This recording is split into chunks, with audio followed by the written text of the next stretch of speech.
Suklaan kengissä. Sep.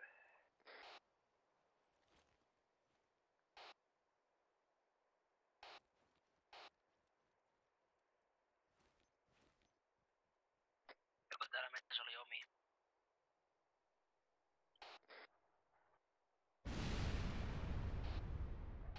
Autin mettä kakkosella. Ja pitkän radion kanssa täällä mettässä juoksettelee. Tuntematon ja kuuma suklaamolkkuun. Minä oon elossa. Elon. User left your channel. Tuntematon varmasti kuulla. Kakkonen, elon.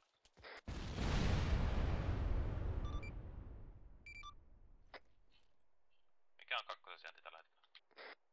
Käykö suklaaset tsekkaas? Lakuja. On tää kuolematasta vaan nuo RPG-branchit. Kuit. User left your channel. Taisi onnistua sellainen temppu, että ammuttiin luultavimmin meidän 10. Ei Vai paha. ketä se? Kymppi, Ketä oli 3. johdossa? Oliko Troska johdossa? Kolmonen, elon. 3. No mikä on kolmosen sijainti? Voi Kolmosen sijainti on noin 100 metriä Area 2 Kysyin, North että onko täällä puolella olemme mettässä valmiina omia User left your channel. vihollisia. Niin Toista vasta, mikä? että ei ole omia, niin minä ammun. Area 2, eli metsämarkkerilta North Eastiin 100 metriä. Näitä sattuu, ei mitään. User left your channel. Jatketaan liikettä. Voisin Area 2 merkkiin. Onko se uusi kolmas ryhmä on? Meistä Jos sauttiin. ei tule vastalausta, niin kolmas ryhmä aloittaa nyt hyökkäyksen sille Area 2. Mitä siellä autos?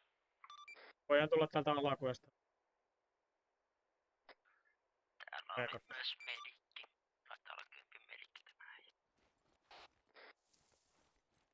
Kurtti, me hyökkäämme itse South Westistä päin siihen. Oh!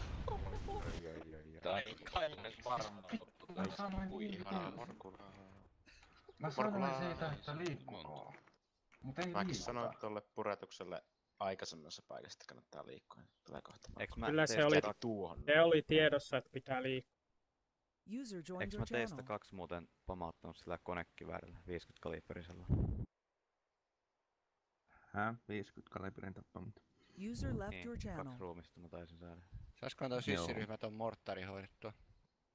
Eiks toi Ei vähän saa. niinku, että kun tossa liike pysähtyy täysin, niin meillähän on suunnitelma, toteutetaan sitä vaan porukkaa eteenpäin vaan. No niin, siis oli suunnitelma, mutta kun toskin niin jengi on nyt kaivellut muniaan tossa pienellä alueella viimeisen 10 minuuttia sillä, että mitäs tässä nyt sitten. Oi Ja joo, nyt odottaa Raimu sitä, ja että Fure törmää